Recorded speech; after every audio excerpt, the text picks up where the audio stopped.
Hello guys, നമുക്കൊരു evening snack ഉണ്ടാക്കിയാലോ? അപ്പോൾ നോട്ട് ചെയ്ത് വെച്ചോ. നമുക്കിതിലേക്ക് വേണ്ടത് എഗ്ഗാണ്. നമ്മൾ എത്ര പേരുണ്ടോ അതിനനുസരിച്ച് എഗ്ഗ് എടുക്കുക.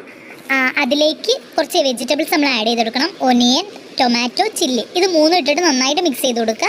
അതിലേക്ക് നമ്മൾ മല്ലിയില ആഡ് ചെയ്ത് കൊടുക്കുക. ഇനി മെയിൻ ഐറ്റം നമ്മൾ ഇട്ടിട്ടില്ല, ഉപ്പ് അതിലേക്ക് ആഡ് ചെയ്ത് കൊടുക്കുക. ഉപ്പ് ഇട്ടതിന് ശേഷം നമ്മൾ കുറച്ച് ഒരിച്ചിരി എരിവിന് വേണ്ടി മാത്രം നമ്മൾ മുളക് പൊടി ഇട്ട് കൊടുക്കുക. പിന്നെ കുറച്ച് പെപ്പർ പൗഡറും, പിന്നെ വേണ്ടത് ചില്ലി ഫ്ലേക്സ് ആണ്. അപ്പോൾ ഈ എരിവുള്ള ഐറ്റംസ് നമ്മൾ കുറച്ച് ആഡ് ചെയ്ത് കൊടുക്കുക. എന്നാൽ ഒരുപാട് എരിവ് ഉണ്ടാവില്ല, അതൊരു നോർമൽ എരിവേ ഉണ്ടാവുകയുള്ളൂ. പിന്നെ പാൻ വെക്കുക. പാനിലേക്ക് നമ്മൾ ബട്ടറാണ് ആഡ് ചെയ്ത് കൊടുക്കേണ്ടത്.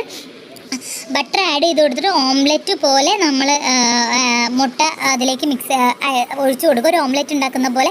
എന്നിട്ട് കുറച്ച് വെന്ത് വരുമ്പോൾ അതിലേക്ക് നമ്മൾ 2 ബ്രെഡാണ് വെച്ച് കൊടുക്കേണ്ടത്. ഒന്ന് മേലെയും താഴെയായിട്ട് 2 ബ്രെഡ് വെച്ച് കൊടുക്കുക. ഒരു ബ്രെഡിൻ്റെ പൊക്കത്ത് നമ്മളൊരു ചീസ് സ്ലൈസ് അതിൽ വെച്ച് കൊടുക്കുക. മറ്റേതിൻ്റെ പുറത്തേക്ക് നമ്മൾ ടൊമാറ്റോ സോസാണ്. ഈ ടൊമാറ്റോ സോസ് നമ്മൾ ഇന്നലെ സ്വിഗ്ഗിയിൽ നിന്ന് ഫ്രൈഡ് ചിക്കൻ മേടിച്ചിട്ടുണ്ടായിരുന്നു. അപ്പോൾ അതിൻ്റെ കൂടെ കിട്ടിയതാണ്. അത് നമ്മൾ കഴിച്ചിട്ടുണ്ടായിരുന്നില്ല. അപ്പോൾ അത് ഇതിലേക്ക് ഒഴിച്ചു കൊടുക്കുക. ഞാൻ വേറെ മേടിച്ചില്ല. അപ്പോൾ അത് അതിൻ്റെ പുറത്തേക്ക് നമ്മൾ വെച്ച് കൊടുക്കുന്നുണ്ട്. അതേപോലെ തന്നെ എന്നിട്ടിത് ചെയ്യേണ്ടത് എന്താണെന്ന് വെച്ചാൽ, ഇത് നന്നായിട്ട് കവർ ചെയ്യുന്ന രീതിയിൽ നമ്മൾ മുട്ട പൊതിഞ്ഞെടുക്കുന്നതാണ് അടുത്ത പ്രോസസ്സ്. അത് കുറച്ച് ടാസ്ക് ആയിരുന്നു എനിക്ക്. ഞാൻ അധികം കിച്ചണിൽ കയറാത്ത ഒരാളായതുകൊണ്ട് എനിക്ക് ഭയങ്കര ബുദ്ധിമുട്ടായിരുന്നു അതൊന്ന് സെറ്റ് ചെയ്ത് വരാൻ. കുറച്ചൊക്കെ കീറിപ്പോയി, എന്നാലും ഞാൻ കുഴപ്പമില്ലാത്ത രീതിയിൽ. പിന്നെ ഇതിന് ഷേപ്പൊന്നും നോക്കണ്ട കേട്ടോ, കാരണം അതങ്ങനെ ഭയങ്കര പ്രൊഫഷണലി എനിക്ക് ചെയ്യാൻ അറിയാത്തതുകൊണ്ട് കുറച്ച് മിസ്റ്റേക്കൊക്കെ പറ്റിയിട്ടുണ്ട്. പക്ഷെ നല്ല ടേസ്റ്റ് ഉണ്ടായിരുന്നു. അപ്പോൾ ഇതെന്താണെന്ന് വെച്ചാൽ അപ്പുറം ഇപ്പുറമൊക്കെ ഒന്ന് മറിച്ചിട്ട് കൊടുത്ത് നല്ല സെറ്റായിട്ട് വരും. എന്നിട്ട് അത് കട്ട് ചെയ്തിട്ട് അടിപൊളിയായിട്ട് തിന്നാം. സൂപ്പർ. ടാറ്റാ.